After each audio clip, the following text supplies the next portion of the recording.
Do you have a strategy for AI, and should you even have one? Somebody the other day was like, what's our AI strategy? I'm like, I don't have an AI strategy. I spot opportunities and then I figure out how to solve them, and AI is a piece of that solve, right? I'm not like, where do I throw AI? I'm like, no, where do I find a business problem that needs solved? That's Andy Mowat, VP of Go-to-Market Ops at Carta. And with him, we discuss use cases that work and those that don't. Most of the sales use cases revolve around one thing: sending more email, which obviously I hate, and most of us do. The concept of like mock calls is something where, it's like, you're like, go practice in front of the mirror, you'll get better. And objectively you will, but people do it like one time and then give up, right? But imagine if you've got those mock agents that you can do things with there. I think that's really powerful. In today's episode, we talk about practical use cases for AI in the go-to-market. Enjoy. Nicola, you Am I doing the intro? you're always doing the intro. Yeah. So you're actually the first guest. We've been on a bit of a break for a while because I went on traveling 3 weeks. And then last week These Europeans, Yeah, last week was just trying to return to normal. So I think we tried to record a regular episode today, and the entire equipment just failed. I think we had 3 goes until we finally made it. 3 times, yeah. Three times until we finally made it. So twice you forgot to hit the record button, but we'll blame it. We'll blame it on the equipment. That's not true. But anyway, it's just to say, I think now we've gotten that out of the system. Yes. Hopefully everything works out so we bag a full show today. A full show with Andy. Andy, really, really nice to have you on the show. Yeah, no, thanks, guys. It's good to see you. For everyone who doesn't know this, Andy has been early on big companies. I think Culture Amp. Yeah. Been there. You stole Ben Lewinsky, who was actually working with the two of us back then. Yeah. When you snagged him. I think then you went on to found Gated. And now you're, I don't want to say back to the roots, but back into the operations, RevOps, go-to-market operations realm with Carta. So really, really cool to have you on the show. If you reflect yourself between, being in revenue operations before you were a founder and now in a similar space after you were a founder, what would you say is different for you now? Kind of what changed in your head that you're doing differently with your organization than you did before? Yeah, so I've actually done this 3 or 4 times, right? So I was working for a wealthy family and then realized I needed to get into tech in like 2008. So I went to work for the CEO of Upwork, or Elance that became Upwork. And so I ran RevOps there. Then I did another startup, and then I came back and did it at Box. And then I went straight to Culture Amp. So I've kind of done the founder to big company 3 or 4 times. I'd say it was different, definitely like we talked about Ben. Ben definitely helped me drink the Kool-Aid on how the modern data stack works and the power of it, and also the challenges of operationalizing that. I think Carta has a very good data infrastructure and a good data team, so it enables us to start to go down that journey that I really envisioned, which is that in, call it 3 to 7 years, I think all of the major go-to-market apps will be rebuilt on top of the data warehouse. And so for me, it's exciting to be able to start to play with that, and we're, maybe about to make 1 or 2 bigger decisions that will drive towards that. I remember I forget which company it was, but they stopped using Salesforce, and that was, put a big smile on my face in some ways. I mean, I love and hate Salesforce at the same time. Yeah. I mean, we also discussed that one. Him is like such a good marketing stunt. Probably still have a lot of seats. At least. Yeah. You're just going to rip that out. Yeah, we're not 100% sure if they're really fully churned away from Salesforce, or if there's some kind of a marketing gig piece in there. The data model is so easy, right? It's all deeply hardwired into Salesforce. So in theory, when you decide to do it, it's not actually that hard. You're not working with unstructured data. You're working with highly structured data. No, exactly.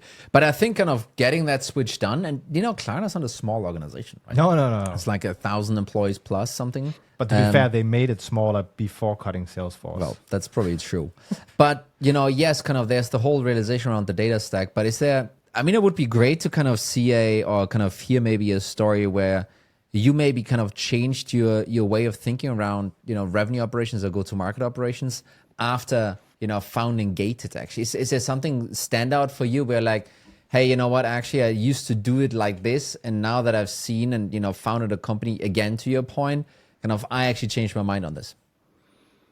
No, I think they're so different, right? I mean, founding a company, we had 6 people. We were just cranking, and Culture Amp was 1,200 when I left. Box was 2,000. Carta's close to 2,000 as well too. They're just different environments, right? Like Yeah. I get to play with the systems every day when I'm a startup CEO.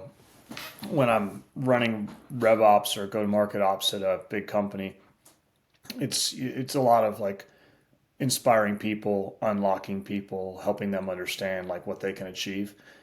So like those don't change. I think what you bring from a founder mentality is a set of urgency. It's been fun to watch Carta's got other like 5 or 6 other former founders in the company as well too. So I think that urgency within a big company is always an interesting mix. But I'm passionate about driving change through orgs. But I've always had that. I mentioned this now a couple of times. RevOps, go-to-market ops. Yeah. Are those synonyms for you? Are they different? Can you enlighten our audience a little bit on that? Matt Volm and I at RevOps Co-op will have this beef at some point live. But I think RevOps it's just a sexified SOPs. Like if you talk to most people and you ask people with the RevOps title, what do you do? Probably 85-90% of them are doing sales ops. They've never touched marketing ops. They don't understand like the top of funnel data flow, or they've never done like post-sale ops. To me, go-to-market ops means, and generally that's going to be the leader that's sitting across all 3 of those things. But the vast majority of people on your go-to-market ops team are doing SOPs or MOPs or CS ops. And like that's the title of the people underneath me. I run GTM Ops because I think across the entire funnel. I spend a lot of time thinking through how does my team think across the entire funnel. And so like my head of MOPs said the other day, he's like, my favorite meeting of the week is when I hang out with your head of SOPs. Like we built this just tremendous partnership, and that's amazing. And literally one of the folks on the MOPs team has asked if she can learn more about sales ops.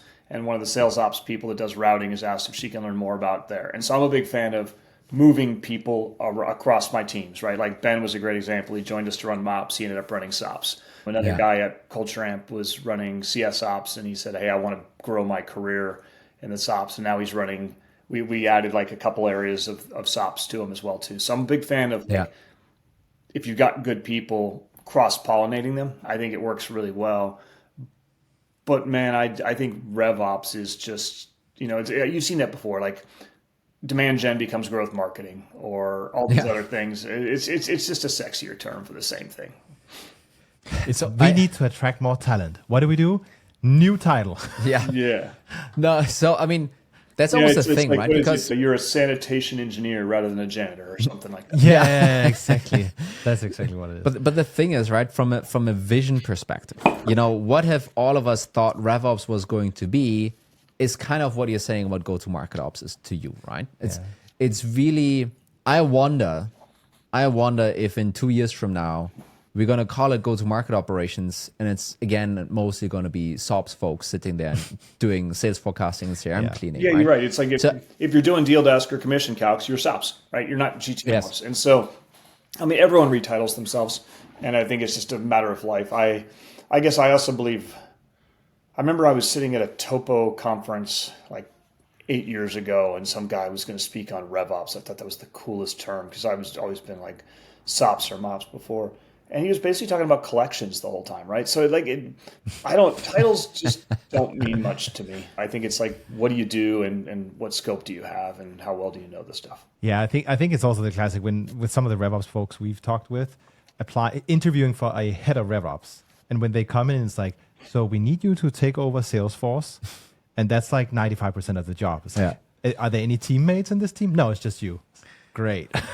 Great. I saw a job like that. A CRO popped me a job, said, hey, I think this job is completely unrealistic. Not trying to hire me, but she's like, can you give me some feedback? And I looked at it. You look at those jobs and people laugh, and those are the ones you Slack back and forth in dark communities of like, seriously?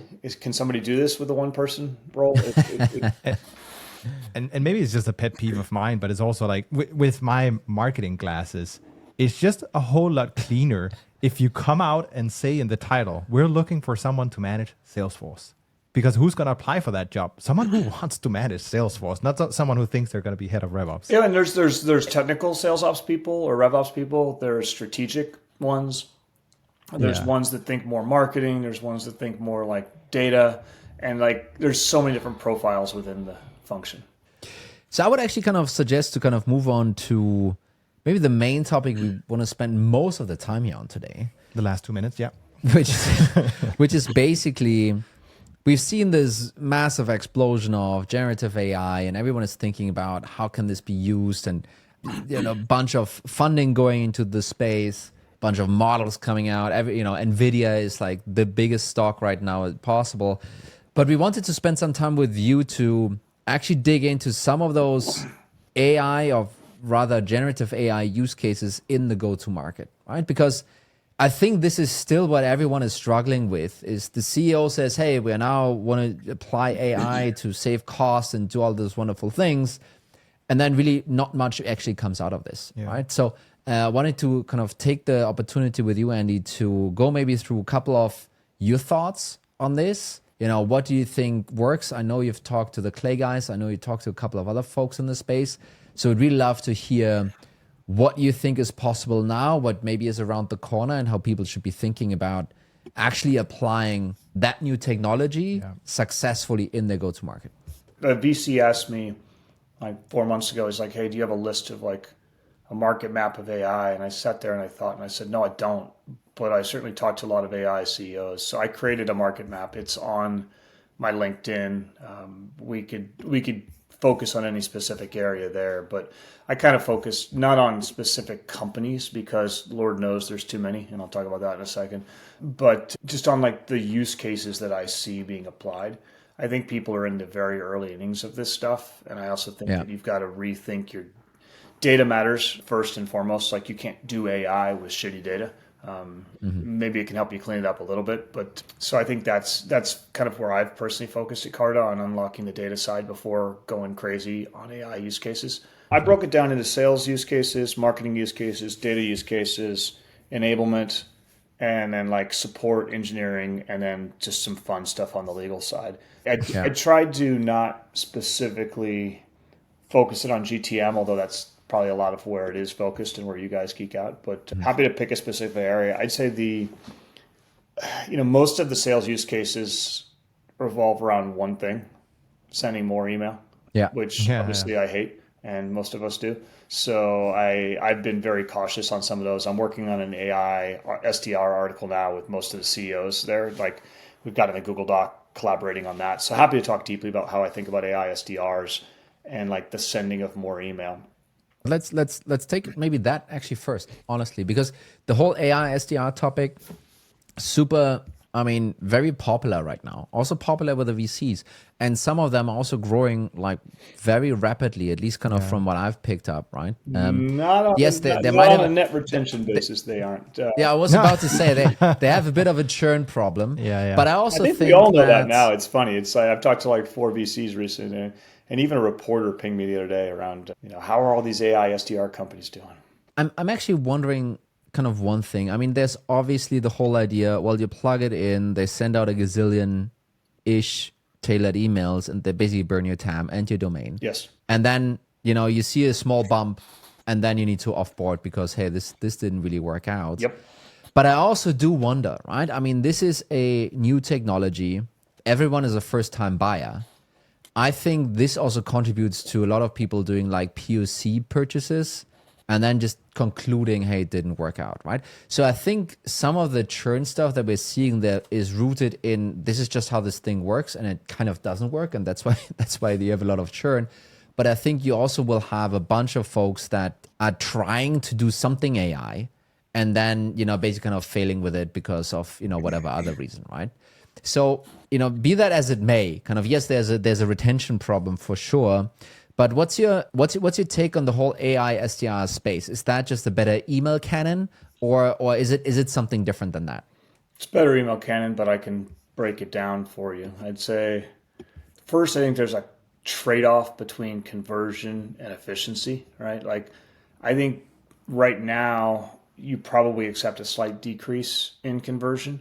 Then I can talk a little bit more about that, but you definitely get a lot more efficiency. So I see why it's attractive. I mean, I tested Conversica years ago, and like it didn't work then. I think, to me, the big point I would really make is most people just think it's about plugging in a tool and sending more emails. But to me, there are 5 great components of outbound. One is targeting, and I think a lot of people stink at that. Two is brand.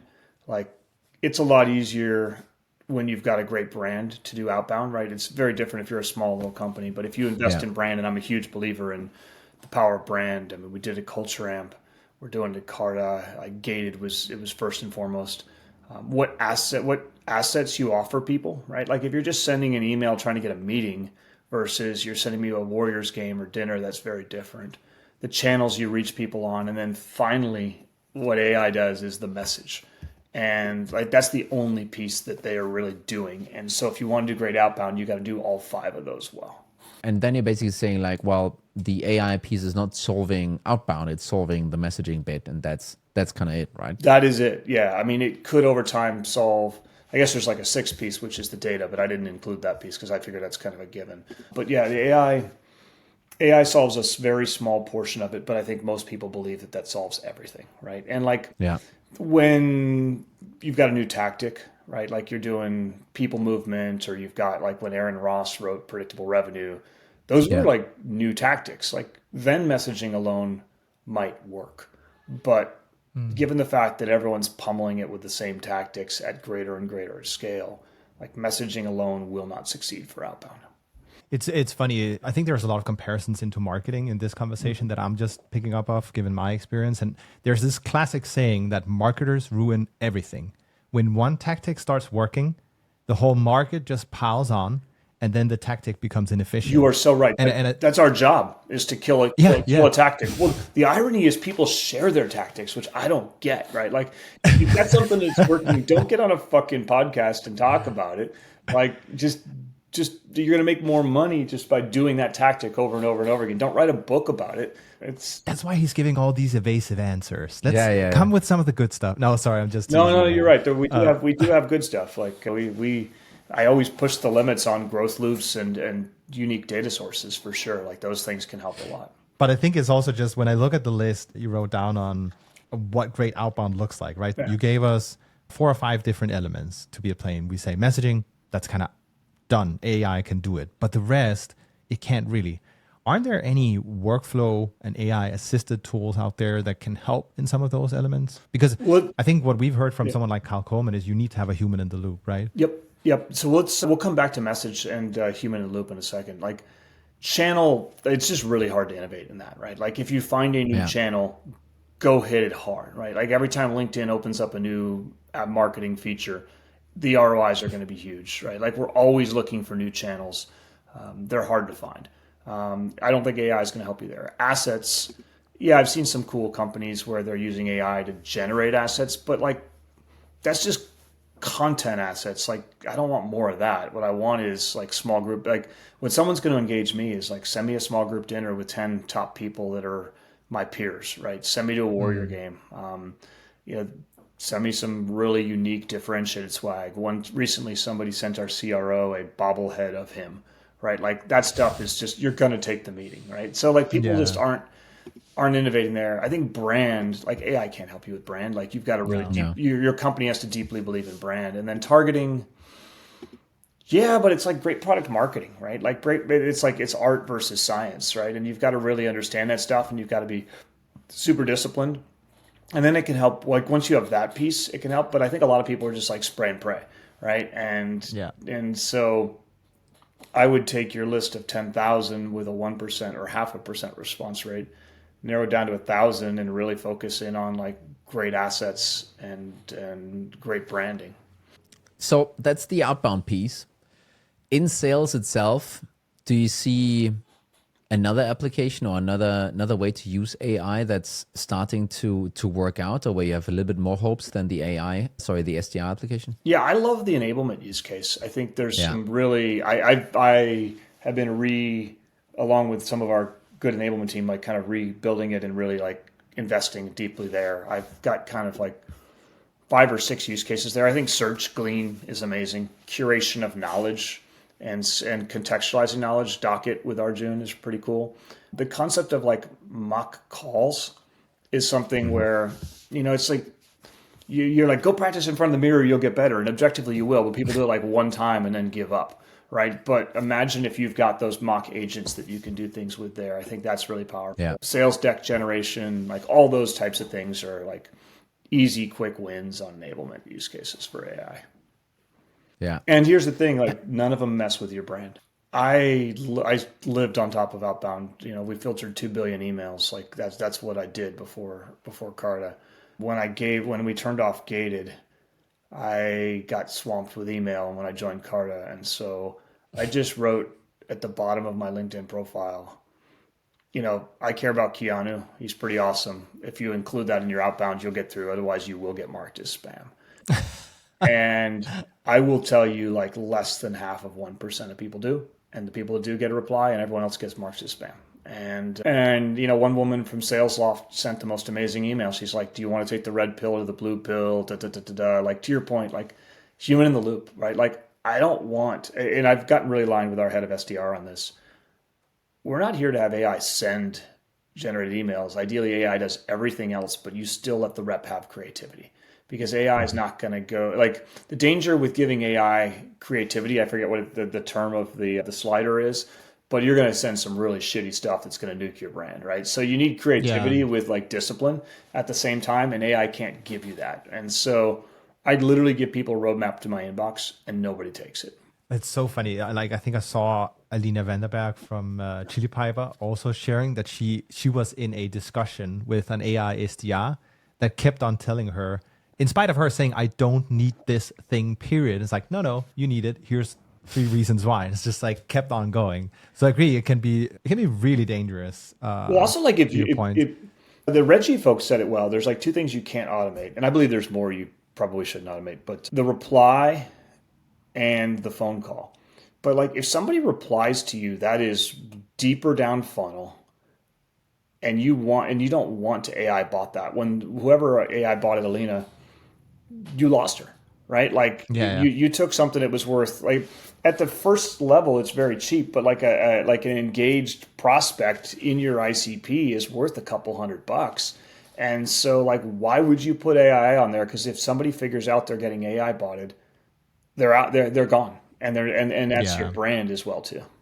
Let's move a little bit on to I think the data quadrant or data space that you kind of mentioned there in your AI map, because I think the sales, marketing, CS use cases, I think they're pretty straightforward and clear. Actually, I think there's a lot of hype around the AI SDR, so that's why I wanted to kind of tap a little bit on this and kind of see where this goes with you.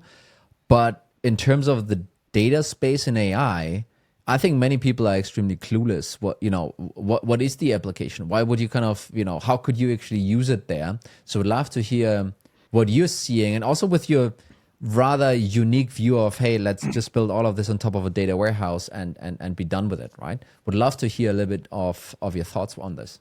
Yeah, I asked Kareem the other day, like, is he a AI company? And he said, no, not really. I agree. Like, I don't think anyone wants to be an AI company per se. The ability to, like, the old way is you buy a different data vendor for every single use case you need, right? Like, you guys are in Europe.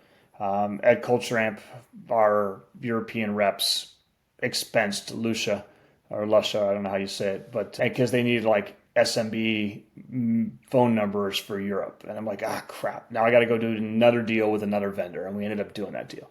About 4 months ago, our reps at Carta in Europe started expensing Lucia too, right? And so we've kind of got locked down on the expenses so we can turn it on or off. But you're like, crap, now I got to do that again. But with people like Clay, it's kind of, this isn't even AI. This is just like when I saw it pre-AI, I was like, aha, I get it. This is just like basic waterfall. I want to do one data vendor, one deal, and then I want to wholesale all the people in versus like having, like I generally will rip out data vendors every like 2 to 3 years. So like that's not even AI, that's just data. Then you get into like, okay, cool. So I've got the best data points from all the different data vendors, but there's still areas where I want to supplement, right? Like I want to go out and crawl the website.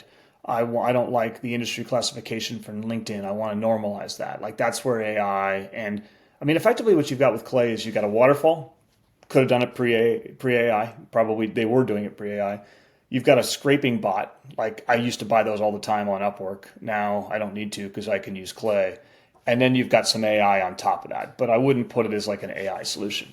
But yeah, some like that vision for data of a single data enrichment like platform makes so much sense to me. Basically, kind of the waterfall plus additional enrichments and workflows, right? Kind of that's Clay for you right there, and that's that's what you're using to basically kind of distribute data, and in this case, prospecting data specifically, I guess. No, I think there's two core. I think there's two core use cases for Clay. There is like what all the the hyper super smart folks at like Ramp or any of the other companies where they're like, let's get rid of the SDR team and let's just have two people in a room running Clay. That's one use case. There's the other enterprise use case, which is enrichment, right? Like, for us at Culture Ramp, we were 90% inbound. Carta, very high percentage inbound as well too. And so I want to know everything about those companies to be able to target them, and then the ones, and I also want to know like what's changing or what's unique to be able to like hit them up before anybody else, right? But it's less outbound per se, and it's more like being smart about where you're targeting. And I think they figured out the first one, and like the second one is still like being figured out. And staying in the data space, is there anything else that you're seeing on the AI front? So specifically generative AI. And the thing is, right, a lot of folks are marketing in this direction simply because there's lots of budget to be found right now, lots of willingness to buy and try. But to your point, right, Clay was there before, GPT came around. It was. And it had all the automations already, kind of the waterfall. I think I saw this the first time 4 or 5 years ago or something like this, right? But do you see any other folks in the space that are, or use cases in the space rather than companies that are starting to get you interested, or is there anything in the data space you find interesting? I think in data, like normalization of data is really powerful. I think I've always said I want anyone on my go-to-market ops team to have data fluency. I think now you're starting to see tools like Hex that can write SQL for you, right? Like I was always the guy. I remember at Box we had a course on SQL, and I would always take it, and then I get pulled off into something exec, but I would always hire those smart guys. So I'm like the executive that understands data deeply, but doesn't do a lot of SQL coding myself. Now I don't need to. Now that SQL will write itself, and in theory, I've seen some cool use cases where you can visualize and you can actually change different things in the code. So that's cool. If you think beyond go-to-market, beyond data, where should people not talk to each other? So when you're getting divorced, or when you're doing, those are perfect examples where you should tell the bot what are your preferences, and your significant other should do the same, and then the bot should negotiate versus letting passion get in the middle, right? So I think if I were somebody, I would be looking for. I don't think anybody's thinking very critically about this, and we can talk about all these AI startups, but everyone's basically saying there's Gong data. There's go-to-market structured data, and the Gong data would include email data. Yeah. And let's just throw some AI on there. And that's not thinking critically about like what's the real problem to be solved or what's the unique insight. And so I probably talk to 6 to 7 founders a week on my commute. I got a little thing from Calendly, said you've done 150 of these calls this year. And most of them are doing the same shit. It's a really tough space. I try to talk most of them out of doing it. I see a ton of people pivoting into, hey, we can build this AI thing. But I'm like, objectively, 2 years ago, you couldn't have built this. So it's cool. But you also just built it in 60 days.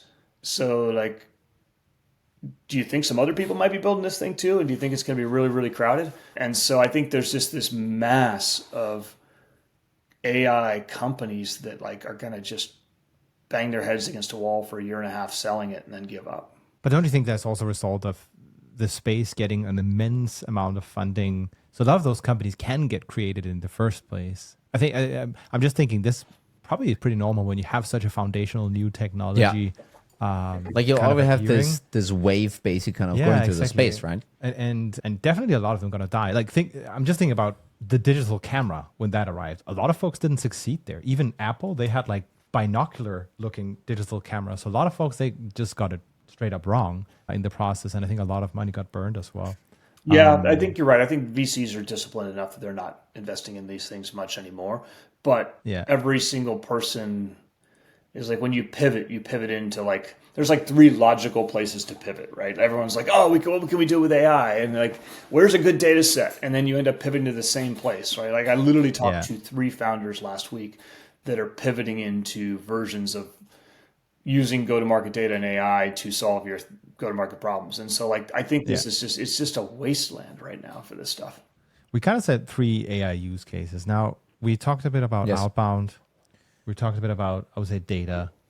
You mentioned enablement, but we actually didn't talk much about it. Yeah, I can run through some of these, like search, like you guys know what Slack stands for? No, I didn't know it was an acronym. Google it. It stands for Searchable Log of All Communication and Knowledge. Wow. Slack is completely unsearchable, right? And so where do you go when you want to find something? Glean plugs in Slack, Salesforce, Jira, Gong data, everything. And it looks as though it's you, right? So Mikkel and Tony, like your searches will be different because you're in different DMs, you have different permissions on Google Docs. And so it can find the right search for you. It's like enterprise chat GPT. So I was talking to a chief strategy officer at a big company, and I said, hey, do your reps use, and this is a company not in like the core B2B SaaS space, but I said, do your people, you put in stuff to the CRM? And he's like, no. And I'm like, well, how do you solve it? He's like, Glean. And so, but it also allows, so it'll say, like, if I'm searching for something, I'll say, hey, I'm looking for this company. They'll be like, great, cool. Tony knows that, but you can't see it. You got to go talk to Tony, right? So it gives that data security as well, too. It's really powerful. So we're piloting it right now. And I was down in Brazil, and the guys there were going to show it to me, and they said, hey, check it out.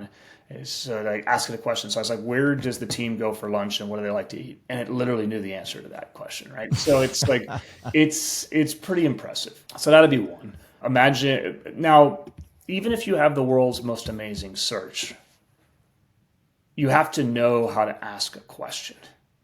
And so if you're a new hire, you don't know how to ask a question because you don't know what questions are good and bad questions. So you still need curated knowledge, right? Like curated knowledge is the foundation for enablement. And most people, like their guru cards or their Confluence is like badly out of date. So that's like the second area of opportunity, right? So there you're all of a sudden now you're equipping people to like have the curated knowledge, have kind of, and then you also need the ability to like imprint those lessons on people. I think I've been a believer of the Gong chorus concept since it began, but nobody listens to Gong calls.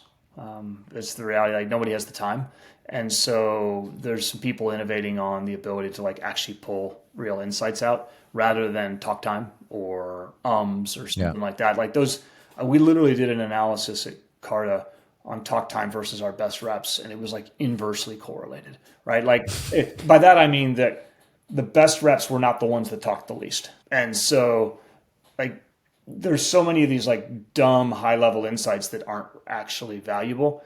And it's much more of like really understanding and listening to the calls but listening to the right bits of the right calls and then operationalizing those. So I think there's so much opportunity because you're still going to have people, and they're still going to have to talk to customers, and they're still going to have to sell people, like to up level enablement using AI. Do you actually, maybe this is more of like an overall question. Do we actually see serious cost cutting potential by applying AI across the board? Or is it actually going to be more like an enhancement of what's already there, but you can't just cut away half of the team or kind of 90% of the team in order to then still achieve what you wanted to achieve? Everyone always says like, CEOs that ask for like an AI strategy are naive. By the way, our CEO's never asked for that, but I think he's much smarter about how do we do that. I don't see cost cutting from AI. I see cost cutting from data improvements, workflow improvements, things like that. AI is just an enabler of that stuff. And so I think somebody the other day was like, what's our AI strategy? I'm like, I don't have an AI strategy. I spot opportunities and then I figure out how to solve them, and AI is a piece of that solve, right? So like I showed up here at Carta and one of the sales leaders like, hey, we're literally spending half our time trying to figure out which companies to focus on. I was like, that's impossible. And he showed it to me and I was like, yep, you're right. And so like that's not an AI solve, that's a data solve. AI may be a piece of that, but it's not AI there. And so I was like, I can make your team double as effective or double the productivity if I just fix this thing. And he's like, yep. And I'm like, cool. So like I'm always looking for things like that where I can like drive better data insights and stuff like that. Like AI in and of itself, I don't think is going to, within this generation specifically, like I'm not like, where do I throw AI? I'm like, no, where do I find a business problem that needs solving? Yeah. And I think that's not going to change. I mean, there's going to be, there was crypto, there was SaaS, now there's AI, there's going to be something else in the future again. All of those technologies are just enablers and new capabilities to solve this, to a degree, the same problems in many cases. But I think it's also because we're still early. What is it? 2 weeks ago, Anthropic announced, and now AI can use a computer, whatever that means. Actually, Like it can software, can use the computer for you, right? And I remember there was a time when I was thinking, why don't I have a travel planner app on my phone, right? We're still early innings in this journey here, and it's going to be very interesting to see what happens. I think it was super interesting to hear some of the use cases you've been eyeing, Andy. So definitely appreciate you coming on and sharing that here. You've teased a bit of an article that's on the way. Where might we find this? Everything I write is on my LinkedIn underneath articles. The AI market map one's there. I'll send you guys the AI SDR one. It'll probably be there in 3 or 4 weeks. I just haven't had time to like pull it all together, but I'd love your guys' take on it. Wonderful. Andy, thank you so much for taking the time. It's been a long time, coming for us to kind of sit down and have that conversation. And thank you so much for your insights on all the artificial intelligence stuff that we've been discussing. I think a lot of people will draw a lot of value from that, actually. So thank you so much, Andy. Thank you, guys. Cheers. Awesome. Cheers.